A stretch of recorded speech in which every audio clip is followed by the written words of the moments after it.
just up the street from here. Yeah, I'm like, I'm gonna go do some Ubering now for a bit. I do enjoy this job immensely, so that's it's not too much for me. Yeah, so it was a busy day. Oh yeah. I have some responsibilities at work that sometimes increase, on the fly, and you're like, oh, okay. So today is one of those days too. Oh, really? We roll with it though. Oh, that's nice.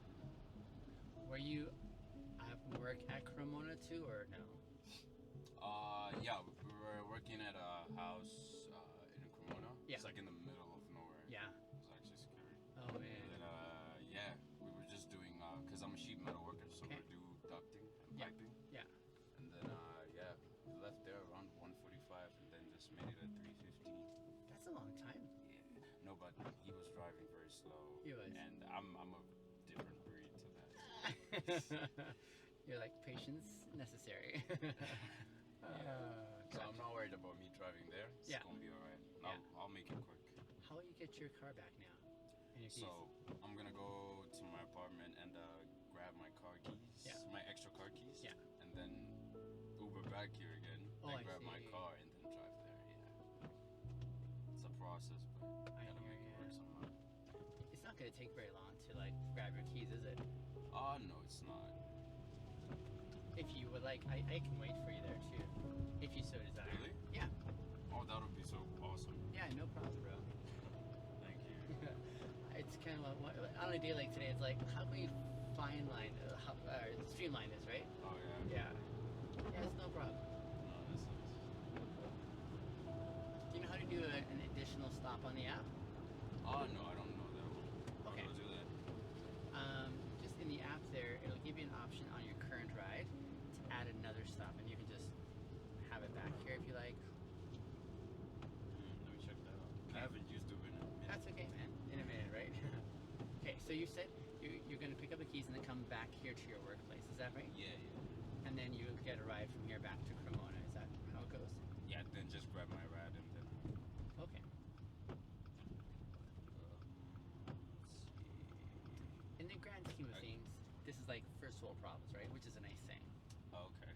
Right? Yeah, it is. It's just inconvenient and frustrating, isn't it? Yeah, it is. Yeah. Well, it takes a lot for me to be frustrated. Okay. I'm just like, why did I do that? I can check, so it's alright. Darn it. So I say add stop? That's right, yeah. Okay.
Pinashe, I like making sure that my driver gets the kind of ride they like. Are you the kind that likes just a chill, quiet ride, or are you open to conversation, or what? Oh, yeah. I'm good either way. Oh, that's nice. Which one do you prefer? Anything. I really don't have a preference like that. Okay. Anything goes. It's okay with me.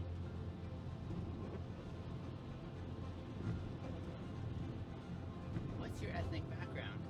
Sorry? What's your ethnic background? I'm just Zimbabwean. Zimbabwean. Yeah. I don't meet very many of those around here. You know a lot of them? No, I don't meet very many. Oh, really? Yeah. Usually, so the funny thing is Zimbabweans here, they like to hide their identity. Oh, really? I don't know if it's from embarrassment or anything. I don't know what it is, but I can tell if someone is Zimbabwean because I'm from there, right? Yeah. So whenever they try to lie, I can tell, and then I speak to them in my language, and they get it, and I'm like, why are you doing that, man? Yeah. You know? Interesting. And okay, so can you tell what I am? From where you're from? Yeah. If I could take a guess, I'd say Ethiopia. Nicely done. It is? Spot on. Yeah. Yeah, well done. I know a few Ethiopians, so Okay. I can kind of tell. I can also tell Ethiopians. So if they're not from Ethiopia, my number one guess, Yeah. Nigeria. Nigeria? Because there's so many Nigerians here. So many. That is true, though. Yeah, like so many Nigerians. So, Zimbabwean? Yeah, I would not have guessed that. Yeah. I don't know. Maybe there's not a lot, but the ones I've met, yeah. Yeah. Not the right fit.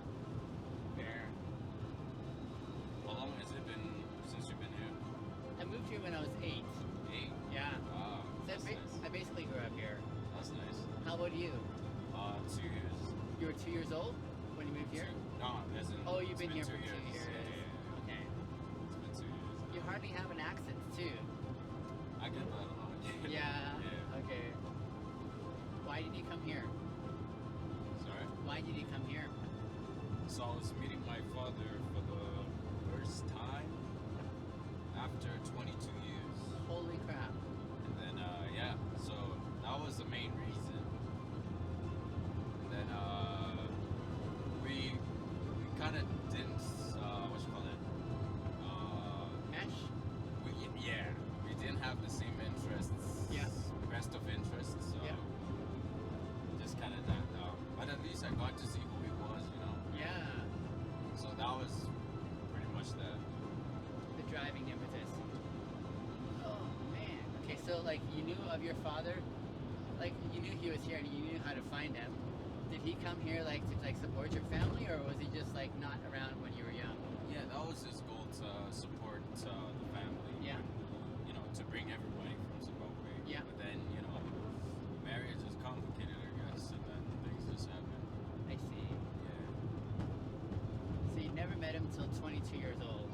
Yeah, I came when I was 22. Okay. I'm really curious now. So when you met him and then you figured, like, there was great anticipation of, like, I want to know who this man is, who I'm from, right? Is that what it was for you? Yeah, pretty much. And then was there, like, disappointment after you found out it's not gonna, like, be a good mesh? So I didn't have any expectations. You because I didn't? didn't know who he was. I see. Yeah, Okay. it would be selfish to myself to put an expectation like that. But I think there was so much control that was going on, Yeah. and I was already old. I'm like, yo, Yeah. we're not doing that kind of Yeah. thing. Yeah. So I don't know if you know, most African families, Yep. if you don't do what they want you to do, Yeah. they cut you off, I know. or I've they been there. use it against you to manipulate the situation. I have been there. Like, oh, you're with me, so you have to. Yeah. And I was like, yeah, nah. Because I'm kind of hot-headed myself. Gotcha. And then, yeah. No, it's almost interesting. I'm not sure what it is about that culture, Pinashe, but like that ability to be able to remember that your kids, you're raising them up to be independent, and eventually they're going to make their own calls. Yeah, yeah. And the best thing to do is just to honor and respect their choices, wherever it may take, right? If you want to Yeah. have a part in their life, right? Yeah, I think that's the only human thing to do. Like, I would never want to force my opinion on anyone. Yeah. Like, if they ask, like, anything in life, if Yeah. someone asks, like, hey, I got this going on, then I Yeah. give them advice. Yeah. If they got something going on, but they don't ask me anything, I don't Yeah. say anything. Yeah, because yeah. That's not my business. Right, exactly. And I think that's how it should be everywhere. I agree. Now that's an interesting perspective for a young man who's come from Africa. Does that mean like the mindset is changing amongst like your generation in Africa? If No. the typical African expectation is that you own your kids and they're going to do whatever you say? I'd say it's mostly from my experiences. Yeah. There's so much that I experienced that put me in this kind of mindset. Because Okay. I can tell you, I can be around people doing like the complete opposite of what I would do. Yeah. But I'd just be there just to see that kind of lifestyle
have a contrast. Yeah. We have like this culture here. We've got our culture of origin, Yeah. but it's not necessarily like we don't just follow along because that's the way we've always had it. We have a choice in the options we can choose and say this one here fits better than this one, Yeah, and we know why, right? This one here doesn't seem compelling for whatever reason, per se, you know. That's true. So I really appreciate that part about being an immigrant is that it's not taken for granted. It's like, well, which of these two is more convincing for me, right? And why would I want to take it that way? And then we have more thoughtful process of proceeding on that front, right? Yeah, I really appreciate that part too. That's true.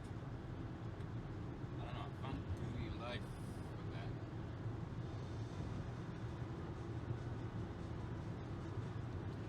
In what significant ways do you feel you've changed since you've moved here 2 years ago?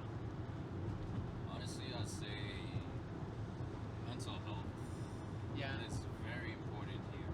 it is. That's- It's yeah. talked about. It's encouraged, but it's not so much in Africa, eh? Oh no, you don't think about so that was the biggest mind-blowing thing for me is Yeah. that in Africa there was so much going on that you didn't have time to be thinking about your mental health. Like, Yeah. But So much going on, like what? Sorry. so let's say after you go to work, Yeah. you have people waiting to hang out with you, Oh, I and see.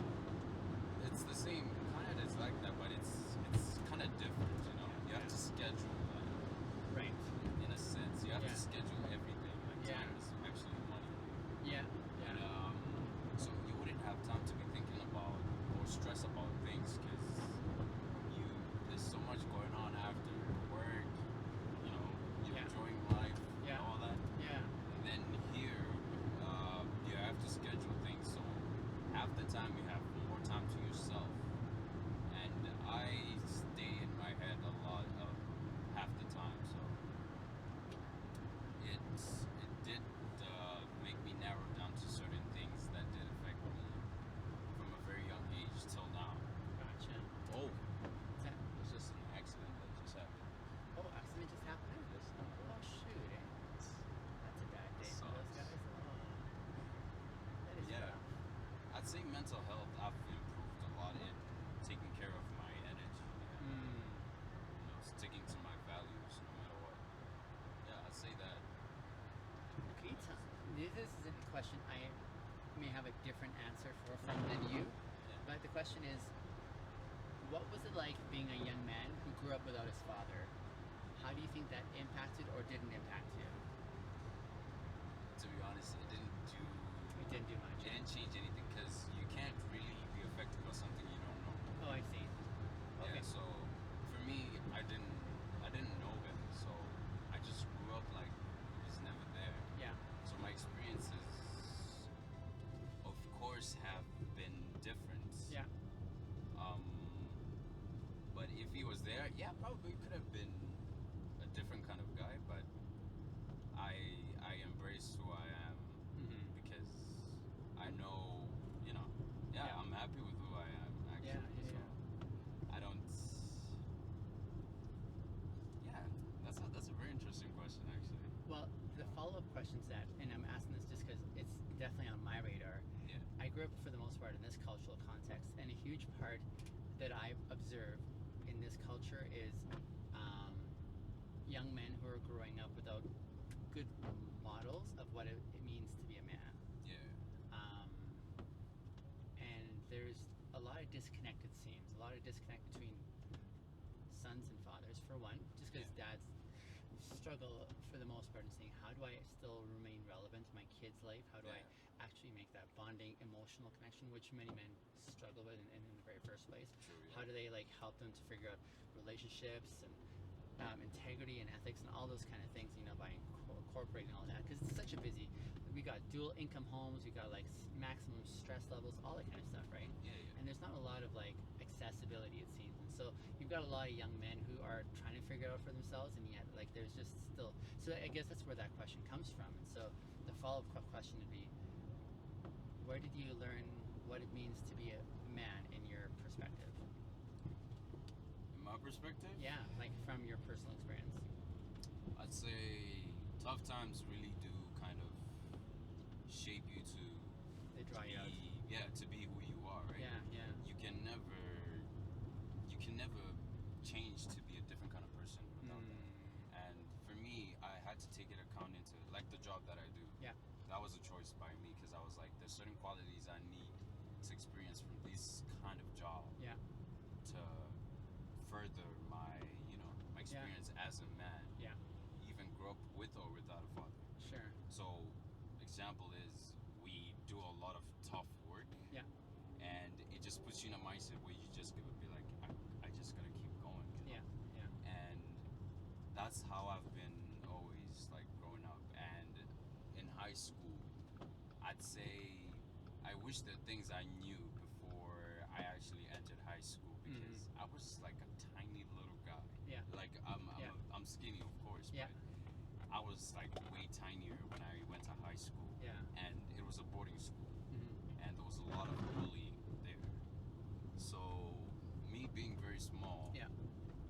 I was a target, like an easy target. Of course, yeah. So I received a whole lot of bullying and all that. Yeah. And I would cry to a point where I was tired. Yeah. And it shaped me to be in a different mindset where I was like fighting back. And that actually unlocked so many things I didn't know about myself. And with that, the curiosity just kept growing, Yeah. And then I would see this kind of jobs and, after high school, I would see these kind of jobs and I'm like, I see what they're doing and I'm like, this looks tough, but I think that's what it kind of means to be a man, And then I took that challenge. I'm like, I want to try this. I want to see how it is. Yeah. How is it gonna make me tough or not? Right. And then tried it. I actually liked it. I'm like, oh damn, pretty nice. And I make a balance between that and empathy. Okay. Because I think you have to have two. Yeah. Both. You have to be tough. Yeah. And you have to have logic at certain points, but you have to have empathy. Right. To really, understand. How old were you when you figured that connection there? Around 18, 19. Okay. Yeah. So about 5 years ago now. Yeah, about 5 years ago. Huh. And then me, up till now, is still me just still growing that mentality. Because every day is still a learning process. You're 24 now. I'm 25. 25. Yeah. So. I'm very impressed with that. Actually, that's really impressive. Yeah, hell yeah. I'm usually like the quiet guy in the room listening to everybody. Yeah.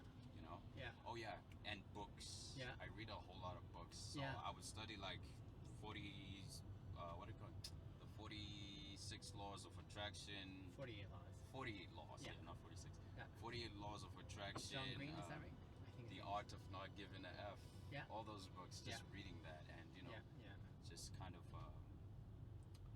They impact your thought process. Yeah. So it really does help with that. Like you, I find books really compelling that way. Ideas. For me, it's ideas. I'm like, okay, books are my source for ideas. Yeah. I don't know the authors very well. Yeah. I don't know them personally at all. Yeah. But my thought is, they may have whatever context in their life, but they're presenting these ideas. I'm not sure how on point they are or not, but I like considering the ideas. And if I can consider the idea, and if I find it compelling, then I'll try and feel into it and live it practically.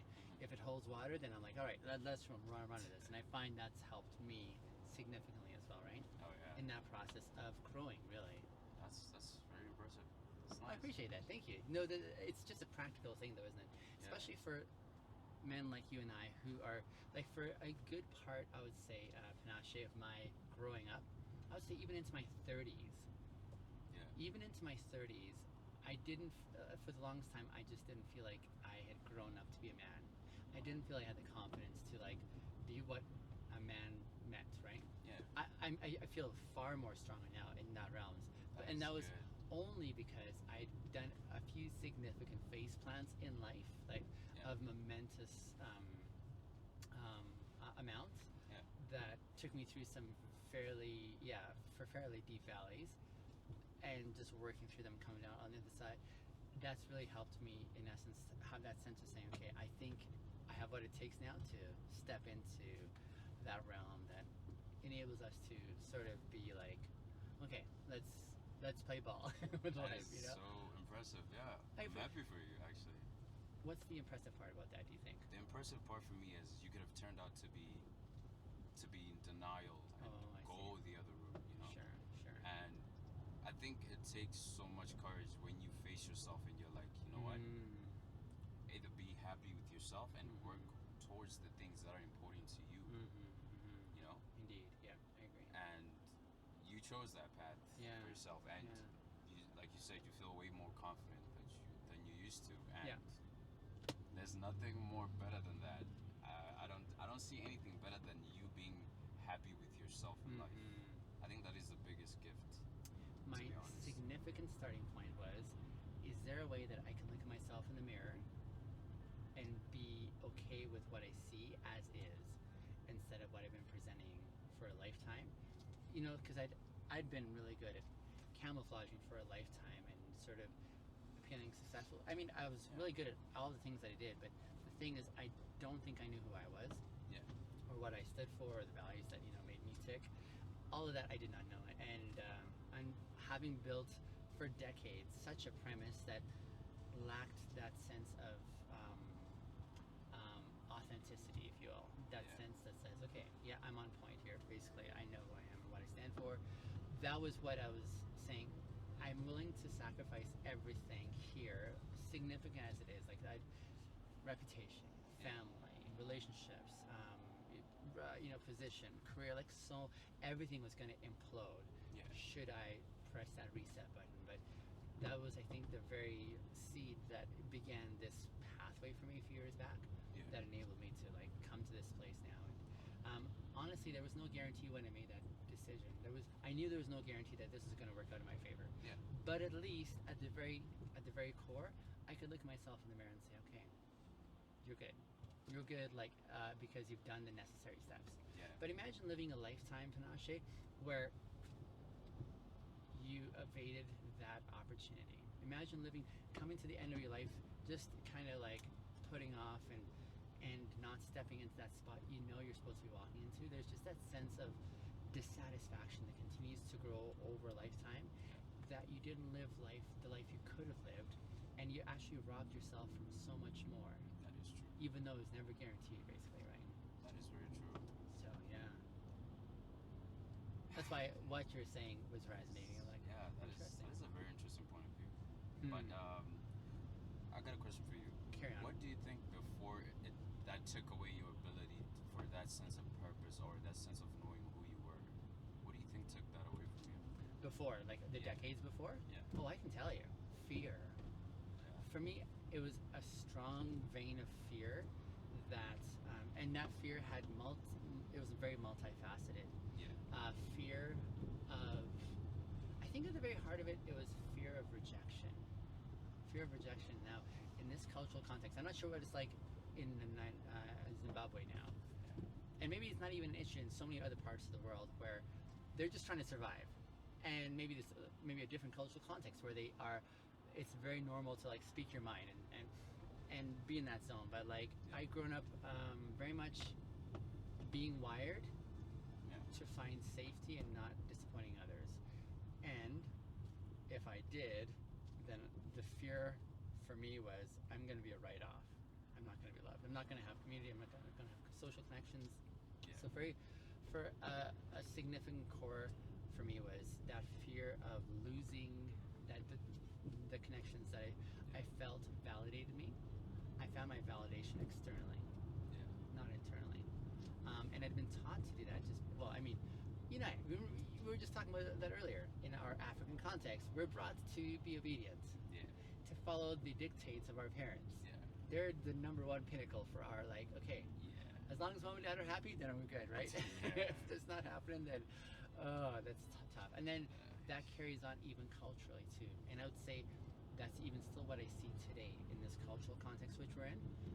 So such a massive portion of the population are still bound by that same fear where they don't feel safe to actually tap in and say, who am I and what do I stand for and how can I give the world around me on my terms instead of me on their terms. Right? That's true. And so I think that was what kept me sort of subdued for a very long time, was that fear element. I'm going to miss out if I don't say the right things, do the right things according to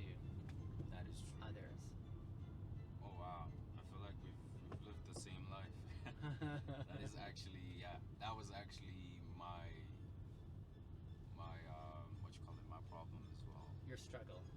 Yeah, that was my struggle. Like, just the fear of being abandoned, or the write-off thing actually. Yeah.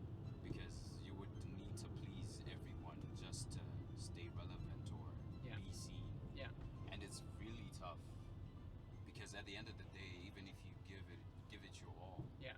it would still do it regardless. Yeah. Yeah. I think I'm just know I'm happy for you, man. I appreciate that. Thank you. It's I'm so happy for me too. yeah, it's a battle. It's actually like a really. I've been in a very dark place because of that. So I look at myself in the mirror every day. I look in the mirror before I go anywhere. Yeah. And I just smile. Yeah. That's all I need. I just smile. Like, yeah. We got this, right? Oh, I like that. I like that. It's a very therapeutic and good habit. It's just a reminder of like, hey, I got you. Yeah. You have to have your back. Yeah. Before you can. So I've improved a lot in expressing myself. Amazing. Because before, if anyone's saying anything and they're like a higher up or something, I just keep quiet. Yeah. And I'll just bottle all that. Sure. And the moment that someone pushes me so far and then I explode, and that wasn't a good thing. So nowadays I've improved a lot in expressing myself. I put myself first. If I'm busy, I'm busy. If I got time for you, I got time for you. If I can help you, I can. Life moves on. Interesting thing too, Pinashe. Like at the place where I work, I manage. I'm one of the managers, and so with the team of guys that I oversee, one, there's the expectations I have of the job that needs to get done. Here's the expectations. But then to get that job done with this team that I work with, it's also saying what kind of communication channels can I make sure I'm facilitating.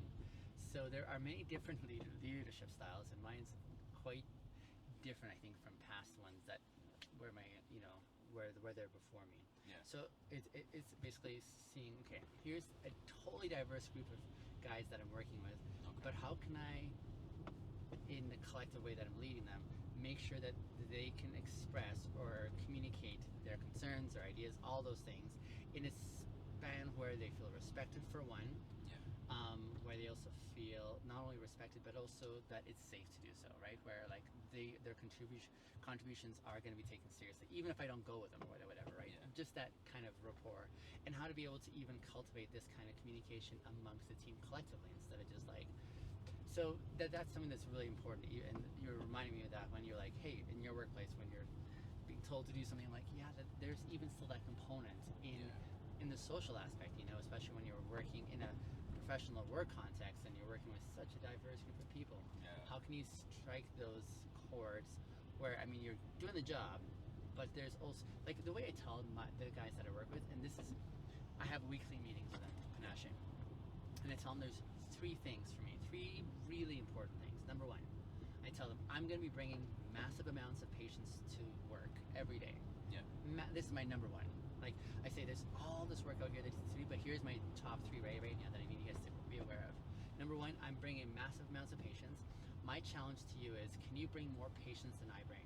I'm challenging you. Outdo me in patience. Number one. I'm gonna like keep it up, but I'm asking you guys, what can you bring and outdo me? Like I'm challenging you that way. That's number one. Number two, I say, you may think the real work that we're doing here every day is all this work out here in the warehouse, like, and there's lots of work. This is why we're getting paid. This is the work, basically. What is this guy doing? Wow. Oh my God. I know. Anyway, we'll let them kind of have their space, right? This is the thing. In life, there's people who cut corners and they never make it. They're just gonna eventually it'll catch up with them. It'll catch up. Unfortunate. Nonetheless, secondly, I say the work out here is super important and it needs to get done, yes. However, this is not the real work. The real work, I say, this is just an excuse for the real work, and the real work is here. The real work is, this is an excuse to get this done and this done. Yeah.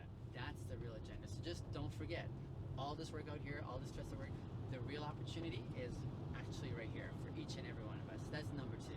Yeah. And then number three is, how can we do what I call the PG initiative? Okay. PG initiative is positive gossip. Okay. Positive gossip initiative. So, know, when you're in leadership, there's a lot of babysitting happening, and and they'll come to you like with their complaints and their frustrations, all that kind of thing, you know. And they'll usually do it about each other, of course, right? Yeah. Even though they still get along. And so the positive gossip initiative, the PG initiative, is my way of saying, how can we shift that barometer where not only do we express legitimate concerns, yes, but also encapsulate opportunities for observing good, amazing things about the other individuals that they're doing in action, right? Not just like, oh, they did this 3 years ago. No. Like, what are you watching for right now that this person does amazing or compellingly, right? Yeah. And in so doing, like, how can we also, again, shift that ethos, if you will, of what could be in the way that we're experiencing work? Because honestly, I tell them, we are spending so much more time with each other than even our loved ones at home, for example, right? Yeah. It is in our benefit if we were to make this work really well, and that doesn't happen by accident. Yeah, that's true. And so, yeah, so these are just some elements that I commend on a weekly basis, which I appreciate that. Like, I appreciate that I have a workplace where I've only been there a couple of years, and they've just advanced me so fast. But even as they do so, they've also given me a lot of like leash, a lot of like, they just say, here's the needs that needs to get done, and they allow me to have that incorporation. And so I really, really appreciate that, because this is the stuff that makes me tick. That's good. That's really good. I appreciate it. I mean, when other people view you as a leader, that speaks volumes about you. And I think that's a very special, what you call it? What's the word? Component or something to have? Yeah. Or, yeah. Criteria. Or criteria, yes. Like, if you're like with the way you think, honestly, I would, whoever would be having anything against you, I don't know. That's personally. Because here's one thing. Yes. Aura. I don't think people are aware of that. Like when I met you, I instantly smiled because I felt your aura. I was like, oh, I think that's a good shot, right? Yeah. And whenever you give out positive energy everywhere, it'll always come back to you. So even in the workplace, if you know how to communicate with your people, if you know them well enough on how they react to certain things, you don't cross certain lines. You know, it just makes you a natural. So, I'm not surprised that you're a boss or you have your own thing going on. That's really impressive. One of the things I am in the season of right now is, like before, I mean, I can make a really good first impression. I dress well, I'm very articulate, etc., but I facilitated a certain presentation that others bought of like, oh, this person is so well put together, he has nothing going on. And that facilitated, I mean, a lot of like admiration, but people couldn't relate. Really? Because, well, no, because like, I mean, you have everything so put together. My life is crappy. Yours is so not crappy, you know. And reality was, I mean, I was still figuring stuff out before, but I just never actually shared those. And so even like in my current role, one of the things that's been really noteworthy for me is how to, like in this season of life, I appreciate so many lessons that I've learned that I benefit from on an ongoing basis. Yeah, I have insight, I've got intuition, like there's just so many tools that are serving me well, but I never forget where I came from. And I never forget now the importance for me for also sharing that other side. And even in my current role right now, it wasn't an easy like shift in. There was some bumpy roads that I had to like establish with some of the individuals who quite weren't open to my leadership. And we had quite a few like sit downs and, you know, push things right to the very limit, you know. And I mean, it's much better with those individuals now, but it wasn't an easy transition, even though like top management and ownership were like, yeah, you're this and you're the guy for the job. It wasn't just an easy like walking into that process. And so there was definitely like things I had to navigate through. And I appreciate sharing that too, just because it's also the other side of this too, right? I really love where we're at right now and where we're going and what we're establishing, but it wasn't guaranteed. There was definitely like frustrating elements and moments where I'm like, oh man. But you know, the funny thing is in the end when you get through it, you always wonder like, what was I worried about? Looking back on it. Yeah,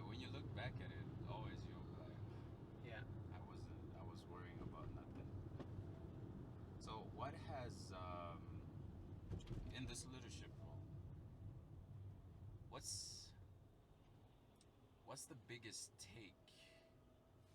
Okay, what? No. Let me ask it this way. Rephrase it. I can't say challenge. Has the diversity of people actually shaped you in a certain way on how to deal with people daily? Like being from different cultures. Yeah. Like Yeah, as a leader, how has that shaped you? What do you think? I like that question. Let me rephrase it just so I make sure I'm understanding. Yeah. There are different personalities and different ways of approaching my team. How have I been able to lead given the diversity that I have to sort of navigate through? Is that what you're asking? Yeah. Yeah, that's a good, great question.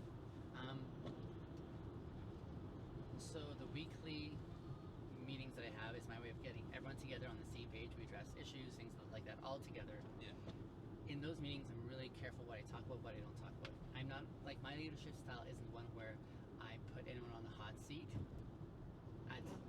like in front of everyone else. If I need to talk to you about something specific, I'm going to talk to you about that specifically on the side. No one's going to be around for that. We're going to have that conversation, and it'll be very forthright. I'll be right to the point, saying here's what's going on, here's what we need to work through, or whatever. But this is going to happen. Discreetly, if you will. Yeah. And even as I do that, it'll be the kind where I'm not reaming out. Like, I'm always looking for where am I infusing hope into this opportunity to connect with you. I'm talking to you about something that isn't fun to talk about, but I'm also wanting to encourage you in the midst of this. This is an opportunity for me to encourage, saying, hey, here's what we're striving for, here's what we need to address, how can we collaboratively work on this? Yeah. When there's stuff to celebrate about someone, that I hell yes do publicly. I make a big deal out of that. Again, just because I want that, like, it feels good when you're acknowledged for something. Exactly. And then there's also the different personalities that you're asking about. So, like, learning, okay, one of my teammates, he's not a morning person. I'm not going to be chipper with this individual in the morning. I'm going to give him a space. I'm still going to require the expectations of the job, but I'm also going to give him space to sort of like acclimatize, well, however he needs, you know? Yeah. Whereas others, maybe there's cultural aspects from their, different cultural background that he needs to acknowledge and say, okay, how can I be aware of this so that I can approach you in the way that translates, basically, you know? Yeah. So it's very much about learning psychology, the personalities of these individuals, and how to be able to make sure that there's a two-way street where when we are communicating, we're doing this, or we're doing this, kind of thing, where we're like, oh, okay, I think I understand you now. That's yeah. Oh, wow. That's interesting. Yeah. Your house must be on the right side, is that right? Yeah, the one with that car right there. Oh, awesome. Okay. To be continued. To be continued. I appreciate that. Yeah, I'll try to make it quick. No worries, brother. I'm on your time schedule here. Okay, thanks. You're welcome. Do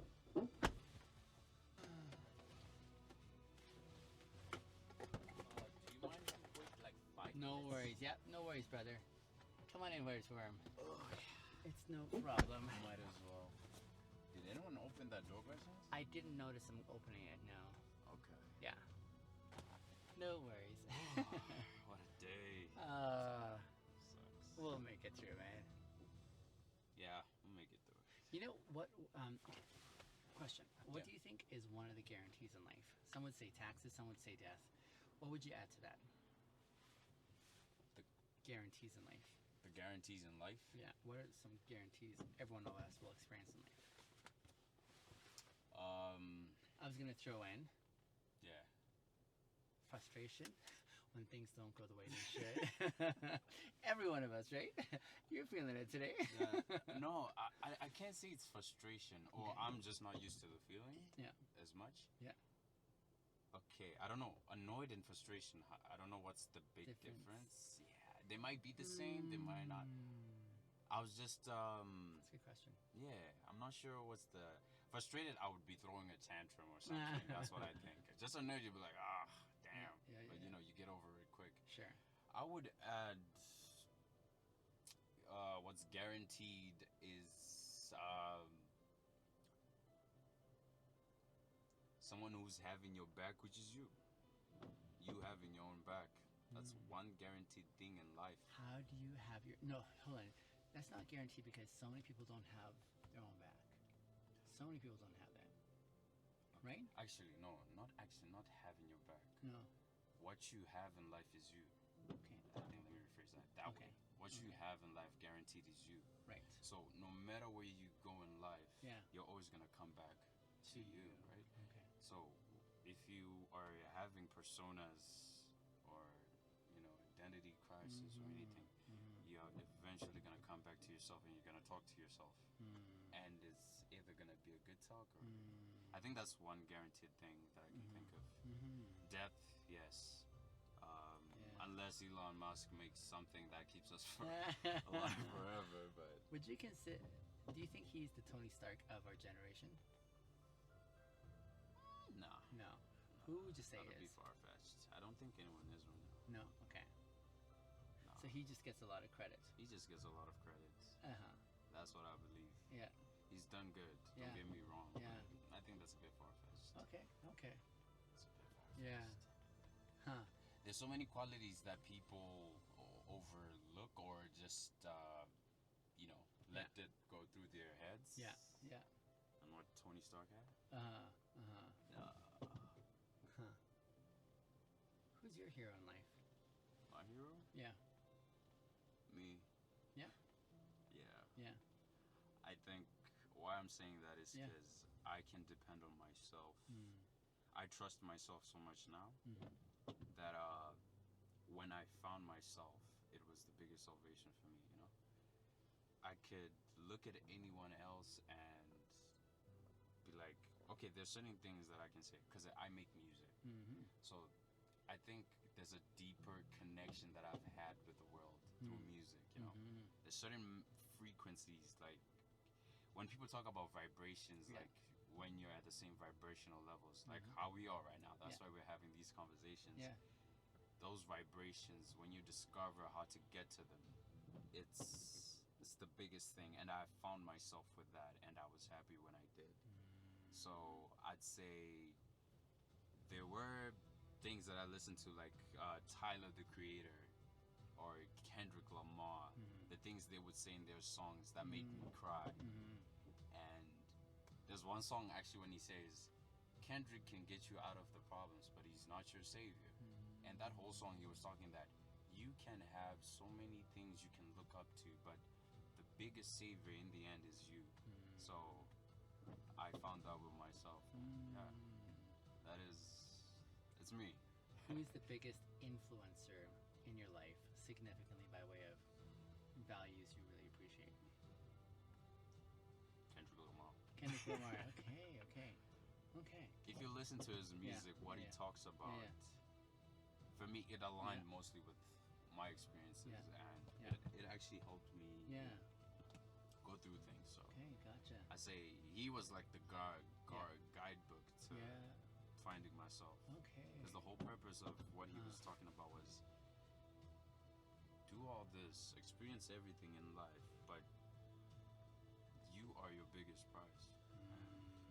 When I did find that, I appreciated that.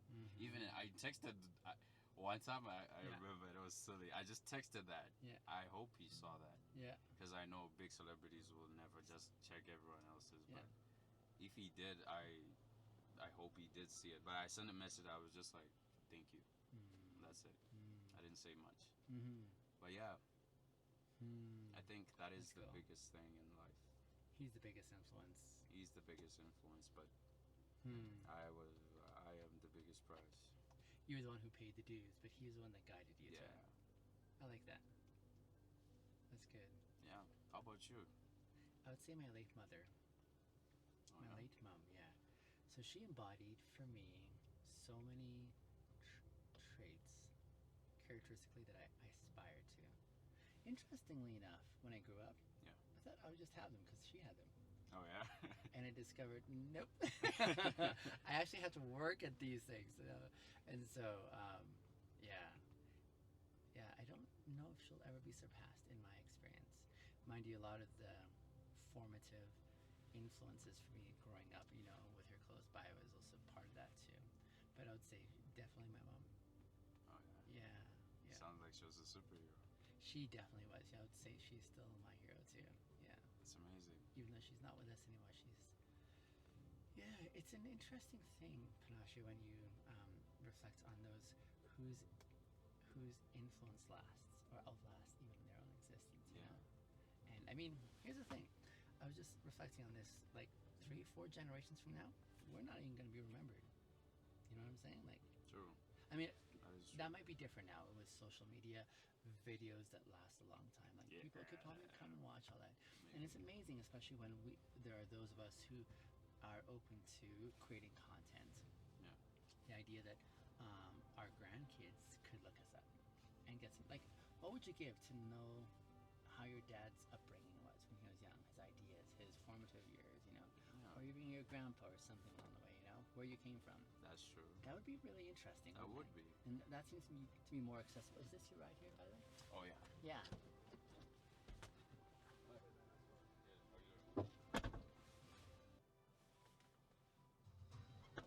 Okay, spare keys.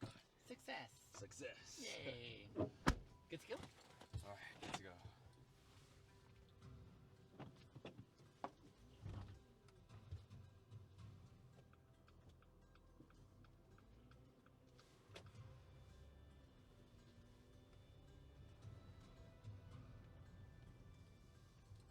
Does your dad live here in Calgary?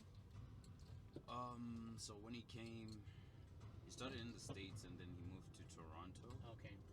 And then he came to Calgary. Okay. Yeah. He's a bit of an old head. Let me tell you something quite vulnerable for me, actually. Sorry? I'll tell you something very vulnerable for me. For many, many years, I think what I desperately wanted was I wanted a dad I can connect to who could like show me the world. I wanted to be like I wanted to be able to look up to my dad, and now I want to acknowledge that like he comes from a different generation, different culture, but one that just didn't. This is Nose Hill, isn't it? Yeah. That's crazy. You're just like right in there. The best view. Man, hold on. I'll tell you something about Nose Hill. Nose Hill Park. I hear so many good things about it, but it just seems so barren from like the side, and I'm like, I don't get it. I think it's beautiful in summer. We'll see. Okay. I think when you look at it right now, it just looks like twilight. It looks bleak, right? Yeah. But I've heard it's beautiful, and maybe I just haven't given it a chance. Maybe that's what it is. Yeah, I'm looking forward to checking it out because I recently just moved out To this place? out of my father's place. Oh, okay. Okay. And that was a dynamic where you're getting your independence back. Yeah. Yeah. This is all the plot. Yes. Yes. Yeah. Yeah, so I guess like with you were saying you don't really know any difference because you basically have grown up like this all your life, right? Yeah. And I get that. For me, having grown up with a dad, but also experiencing the kind of relationship that I had with my dad, and contrasting and comparing that with like my peers who seem to have such wonderful connections with their dads, it's like, man, that'd be so nice, but I never really had that resonance. And one of the challenges I think I would say for my dad, aside from the fact that he's an amazing provider, like great provider, and like he really did hold our family like afloat, right? And so, but like I don't think he knows how to connect emotionally, and I think that's what I really wanted, and so that distance there, I mean, that just made me really desperate for, is there any men in my life that I could sort of look up to that way, that I could admire and model myself after, if you will, and I didn't have that. I think that was something that I really was yearning for a very, very long time. Yeah. Is he still around? My dad? Yeah. He is, absolutely. Yeah, he's still around. I was just visiting him like a couple weeks ago, actually. Oh, really? But I've just gotten to a point where once upon a time I was very angry in my 20s. Very angry Pinashe, where I was like, oh, why doesn't he figure it out, basically. Yeah. And now I'm more like, I'm going to take dad as he is. This is how dad is. This is what he has on offer. Yeah. And I'm going to accept that, and yeah, just make do without that component, I guess. You know what's the funniest thing too? What's that? dad is probably way more emotional than you actually are. Tell me more. And why I'm saying that is, I think men from around the 90s especially, Yeah. their biggest lesson was taught to just provide for the family, Right. do whatever you can. Yeah. You have to suck it up. Yeah. And with how we are living right now, Mm-hmm. there's a whole lot of comfort that's being brought for men, right? Mm-hmm. Like, it's Yeah, okay to talk to your wife about certain things, Yeah. or it's okay Yeah. to be vulnerable. Good But point, for yeah. them, that's a no. Yeah. They see it as weakness. Yep. But deep down, I bet you, whenever he parks outside the car and Yeah. it's just 45 minutes in that car, Yeah. he's probably shedding tears. Mm. And I witnessed my father doing that one time. And I'm not speaking for all fathers, Yeah. but Yeah. with the way you talked about how he is, I'm Yeah. pretty sure he's the same as my father as well. Mm. Because I won't lie to you, I think the last year we fought, actually, like, exchange hands. That's how bad our relationship was. Yeah. Yeah. And got to a point where I was asking, like, why does he lack so much empathy? You know? Yeah. And then this one time I caught him off guard. He was outside in his car. Yeah. And I saw him dropping tears. He was just crying. Yeah. And then I saw that. I didn't say anything. He came in the house. He was smiling. And I'm like, are you really putting that front? Yeah. But, you know, Yeah. because he needs to be strong for the family, for everybody. So for them, it feels like they don't have the capacity to be vulnerable because they need to worry about everyone else, you know.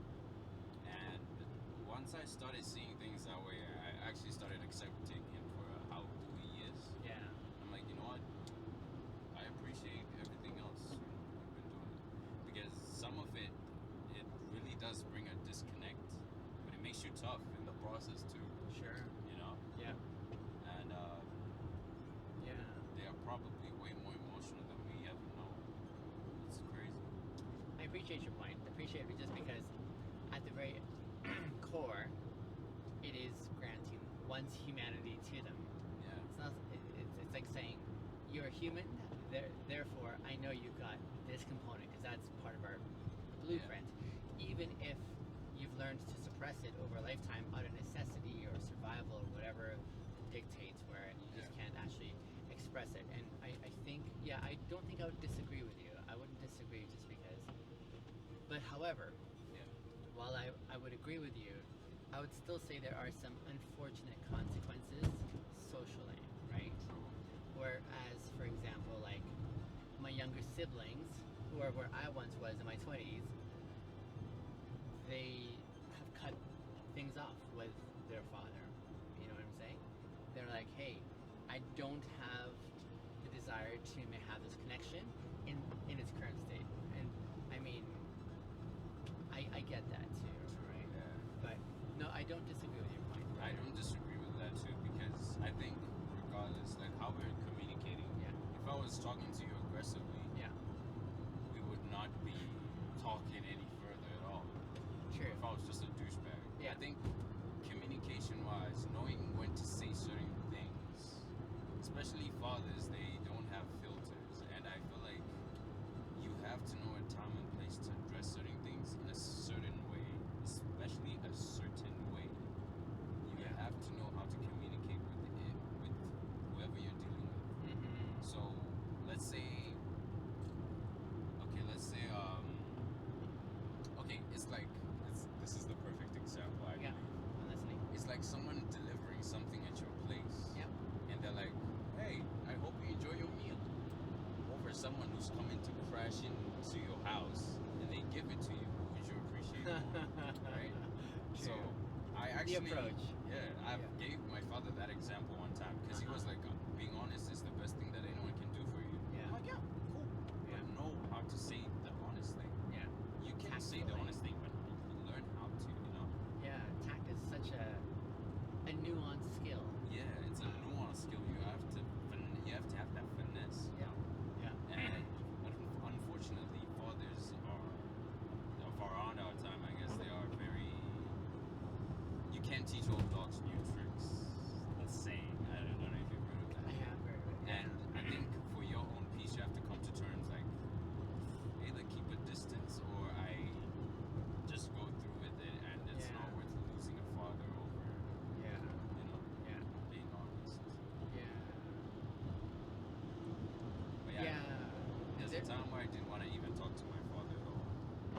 the same house. Yeah, it's crazy. You haven't really talked much about your mom. Tell me about your mom. My mother. Yeah. By the way, you see that little... Oh, That's unfortunate, eh? is that another one? Or, It looks like it may be a different one, eh? oh yeah, it is a different one. The one that we saw had a big truck involved, didn't it? Ouch. That's awful. Yeah. Yeah, that's brutal. I see those settings and it just makes me, again, a really grateful one. That's a second ring. Well, I'm not using that road today. Yeah. My mother, she's in South Africa. Okay. We grew up and we never really had a good relationship because actually originally where all my what you call it, everything that I can say was traumatic to me, Yeah. it came from her. Oh, really? She was angry and bitter when I was young, Yeah. growing up. You ever been, so we lived in Zimbabwe and Yeah. SA, both places. So I lived with my uncle, my aunt, Okay. and whenever she was coming home to visit, it was like it's the devil coming back home. Wow. Do you know there was a time where I was like, is this even right? Huh. Is this how we should feel about our parents? Yeah. Because she was just that bitter at the time Wow. over, I think, the lost relationship with my father, things not going well, Yeah. and how things just were back home. Yeah. And we never really had a good relationship until one day Yeah. she was yelling at me, and she was pregnant at the time. Okay. And I regret the action, but I felt like it was needed. I don't know. She was yelling at me, hitting me, and when you reach a point where none of that affects you, Yeah. I think that's a very dangerous place as a human. Yeah. No one should ever be pushed to that point. Yeah. And I was at that time. And Yeah. I remember she wanted to throw a punch, like an actual punch at me. Yeah. It was very abusive. And I caught it. I put my elbow on her neck and I screamed at her to leave me alone. How she was making me feel this way that I did, you know. Yeah. From then, she turned a whole new leaf. It was the most surprising thing. I'm like, Really? huh? Here's the Oh, that's that one. Yeah. And I was like, did that take that much just to make you see that the things you were doing were wrong? Yeah. And we, till this day, we haven't had that conversation. But ever since she started being nice to me, Yeah. saying things like I'm proud of you, I Yeah. never heard those things at all Wow. for like 18 years plus. Yeah.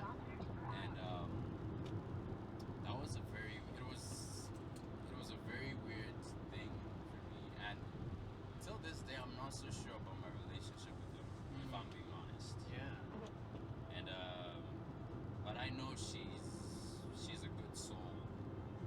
I learned about my great grandmother, how she was, Yeah.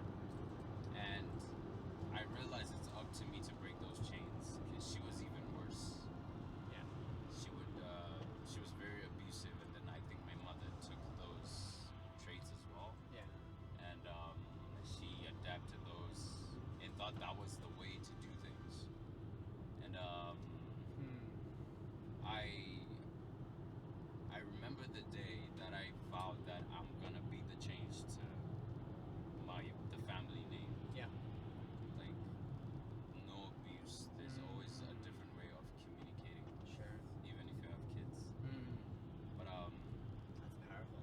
yeah, and but I appreciate her still. Yeah. But at the same time, not really. Uncertain. She's still my mother. I Yeah. cannot change that fact at all. Yeah. Because I'm happy with who I am today. So I guess I needed those things to be where I am. Yeah. Thanks for sharing that, man. Yeah.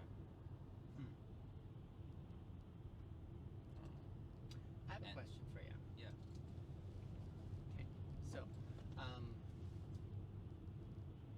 before I ask you the question, I wanted to encourage a no answer. I want to encourage I want to encourage access to a no answer. Yeah. Because I also like in this culture that we are in, saying no for many people doesn't feel safe. They feel obligated, right? And I don't like that, and I want to make sure that there's full access to either yes or no wherever you're at, basically. It just is my way of saying I want to honor if it's a no answer too, because that's really important. Yeah. So one of the things I do when I'm not working at the warehouse, so driving Uber, this is the job that I did full time before I started working at the warehouse. Yeah. Love this job. I'm sure you can tell why. Yeah. But I would take a lot of the experiences that I had with my riders, amazing conversations. Like one of the things I love in my current context, actually I've had this for years now, is I have very meaningful conversations with so many people. Like this for me is not a waste of time. I rarely waste time. Like, you know when you have those amazing conversations, you're like, man, I wish I had more of those. I have those on a daily basis. I have a healthy appetite for those. I'm so jealous, man. Oh man, thank you. I'm so jealous. I wish I had that every day. I think it's possible. Nonetheless, so in this setting here, one of the things I've done over my time with Uber is it started off with me just sharing my experiences with other drivers, saying, drivers, here's how I really have an amazing experience with this job. Maybe there's things that I'm doing that might benefit you.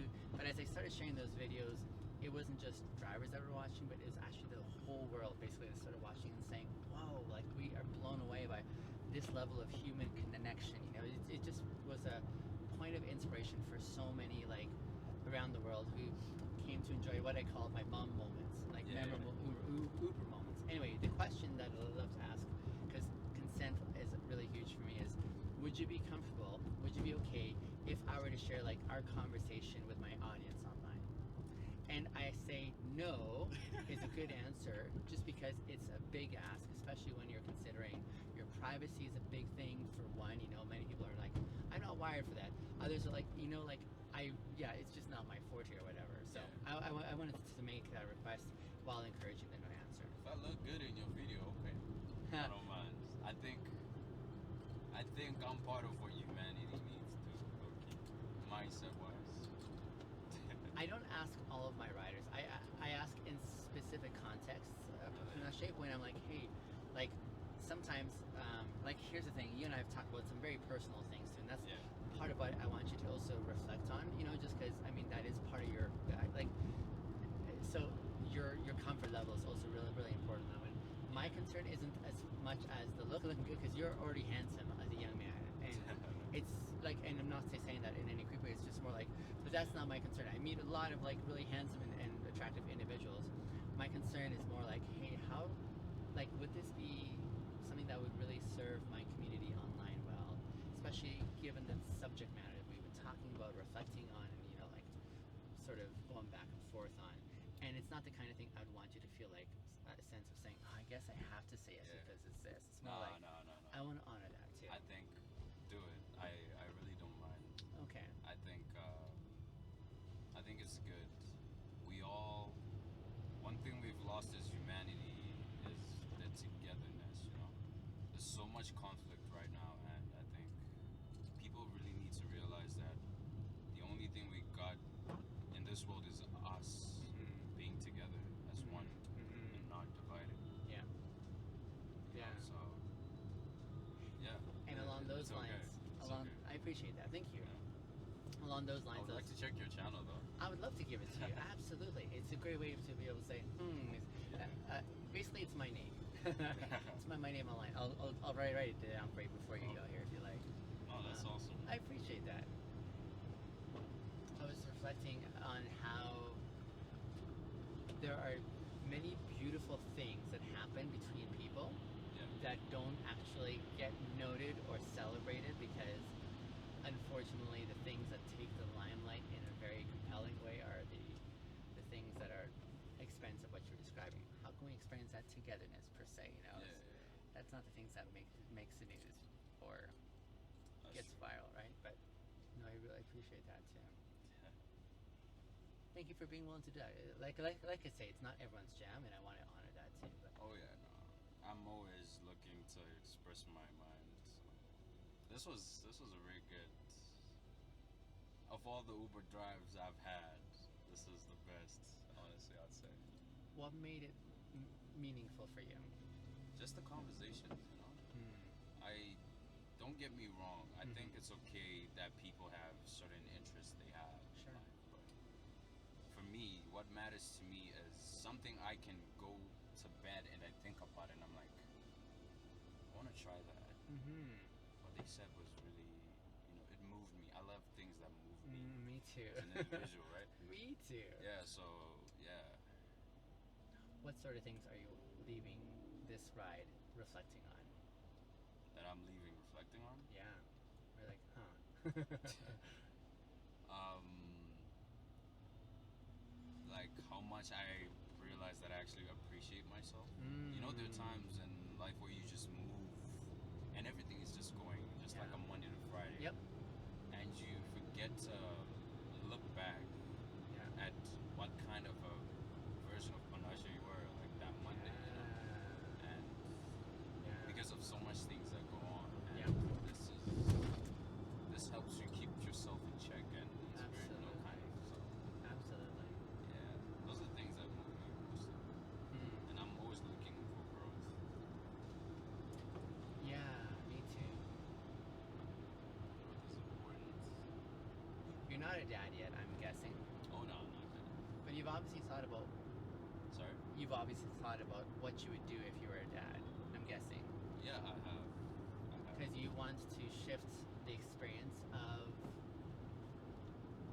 your growing up. Yeah.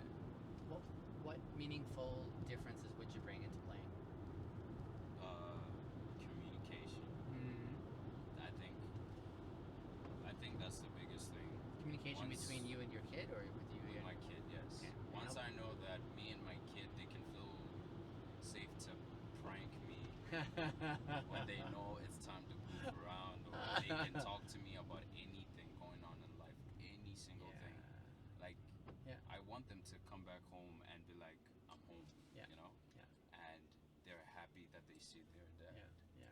And they're not scared to mention anything because it's all good communication. It's wise. It's a safe space, you know? Yeah. So I think that's one of the biggest things that I want to make sure I would provide for my kid. And hence that's why I always look forward to these conversations because they help me grow to be that kind of dad in the future. Amazing. So yeah, I think the biggest thing is communication. Everything else is easier once that is fixed. Yeah. That's the biggest thing. So I'm divorced now, sadly, because I had to grow up. What happened? What happened? Well, I cheated on my wife. You cheated? I did. Yeah. Okay. That's again one of those things I appreciate reflecting on is telling my story because it's very shocking to many people who are like, no, I can't see it. But just again to be able to say, no, here's me in my unpolished phase once upon a time, and I had to learn some things the hard way. She's an amazing person, like second to my mom, she'd be number two. Yeah. Next to my mom, I should rather. But I would say, if I could do it again, I think one of the things I'd give my kids two significant gifts. One, I think I still can. Now, number one, when I first was a dad, I have 3 kids. Oh wow. Amazing. Thank How old you. are they between them, like, So, spacing? 13, 11, and 10. Wow, So that's fairly nice. close, yeah. I love that. Yeah, it's so close. Love being a dad, for sure. When I first started being a dad, my number one concern, Pinashe, was how do I not screw my kids up? How do I get this right? Now, after like significant things I've come to value and learn, I think the biggest gift I want to give my kids is I want to model for them how it's okay to be a mess up in life, because I think we all are mess ups along the way.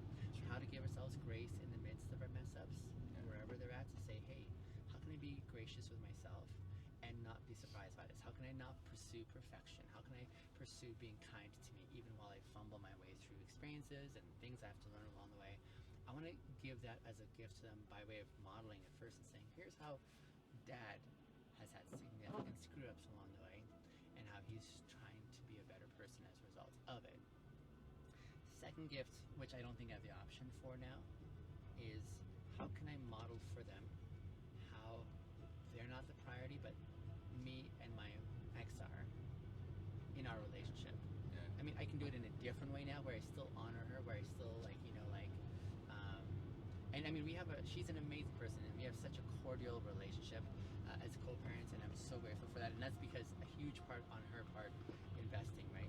Yeah. But if we were still married, I think I'd want them to understand, hey, you kids are not the priority. Mom and I are the priority, because when we're doing amazing, you guys are going to get the benefits of it. Do you know what I'm saying? That is. And so I like that. How to be able to focus on that primary relationship, because I mean, here the kids are going to go off and have their own lives, and you're still stuck with your counterpart. And if you don't invest in that and saying, hey, how can we make this really sustainable for a lifetime, if that's what you're aiming for, right? And so, like, going forward now, how can I make that happen for whoever's in my life that way, and model what that looks like, so that when it's their turn, they don't lose frame of reference, and then sort of lose the most impacting home base frontier, you know? True. Because usually, I don't know, there's many mistresses that can come along from work context to kids can be a mistress as well, you know? Yeah. So many other things, right? But how to be able to like lock that in, saying whoever you're going to give your heart to, whoever you're going to like choose this really significant event in life, how can you make sure you're really also making that a priority as you're growing in life? That is very true. Wow, I love that perspective. Thank you. I appreciate that. Huh.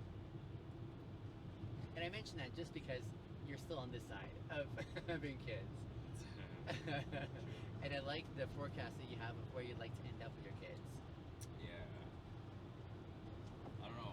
Actually, I guess I was still young. Yeah. Young. Back then, I didn't even want to have kids. Yeah, I didn't even want to, because I was like, am I even capable? Yeah. There's so much I thought I needed to work on myself that I wouldn't have time to work on kids. You know, yeah, exactly. No. Work on kids. Yeah. Like if a parent can be frustrated at me, like, when I have my own, it might be the same thing. Yep. But you know, one funny thing is that most parents, they have the same excuse of, you will see that when you're a parent. I feel like whenever parents automatically have this expectation for their kid, and they have this like visual future of their kid, that's the complete downfall right there.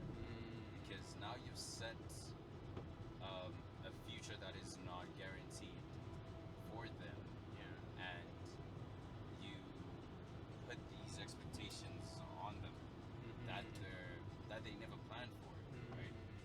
And then when they do not really align with your goals, personal, because those are personal goals when parents force things on you. Yep. And Absolutely. when those goals are not met, those parents are being met at themselves, and you are the outlet. Yeah, you're the one Being that outlet, I think that's the dangerous part that I think most families need to fix. Like, if you know you screwed up on how you were trying to raise your kid, go take a beer. Yeah. Absolutely. And remove all the expectations and enjoy life. Interesting thing about what you're describing there is the kids eventually get to a point where they have eyes to see the gaps where the parents are blind to, because they learn to be blind to that, and the kids grow in disillusion. They grow disillusioned and cynical about their parents, and that juncture is a really sad one, because that means that the parents have lost the opportunity to win their kids' hearts. Yeah. You win hearts of other individuals when you are compelling in your own witness, in your own way of carrying on life, in your own, the way you proceed, you know. True. But when you are at the point where people look at you and consider you with hypocrisy, you're not taken seriously anymore. It's like you were saying with your mom. You like her effect on you eventually was blunted, because you'd received it too many times. You'd gone through the hurt phase. You'd cried through that hurt phase. Eventually, you just started getting sort of inoculated. You know, you're like, here we go again, basically, right? Yeah. And at that point, it's really sad, because then your parents a parent will lose that connection with this child that they're spending time with, and this individual that they love and desperately want to connect with, but they're just using the wrong tools. Yeah, true. Yeah. That's very true. Which is sad. It is sad. And it's even sadder when the kids then go looking for answers in the wrong places. Oh, yeah. Because, I mean, they have good questions. They have very insightful, keen observations about the world around them. But they probably don't have the skill set yet to know where the good spaces are for them. Yeah. As far as influence, as far as where they're going to go and open themselves up to, right? Yeah. And working out of like bad energy internally like that is going to be challenging. It's tough. Yeah.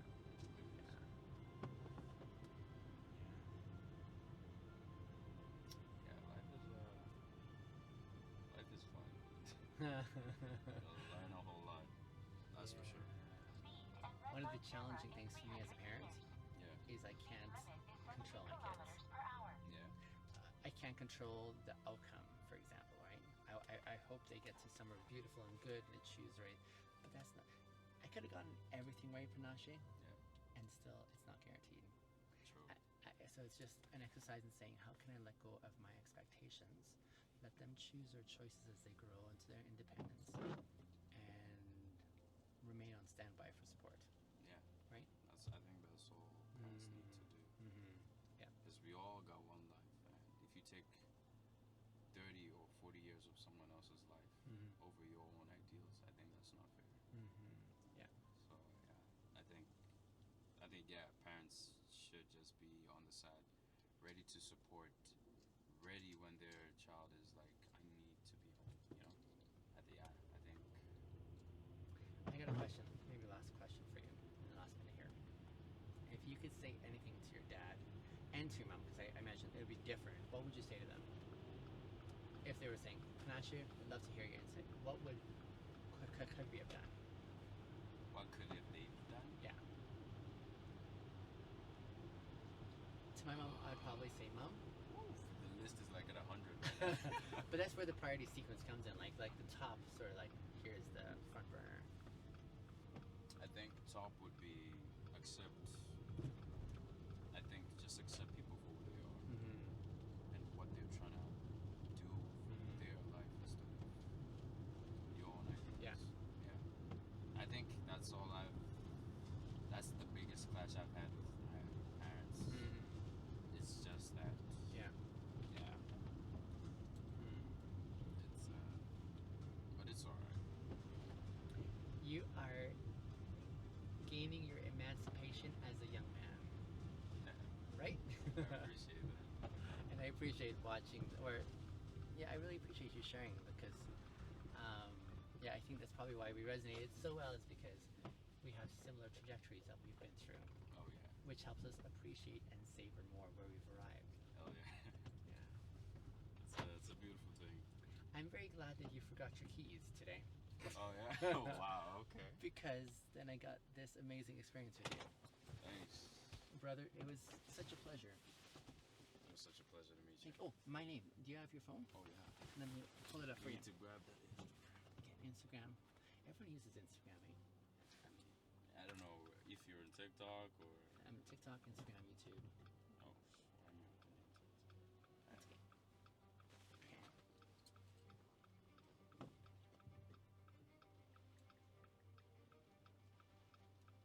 Oh, it didn't even come up.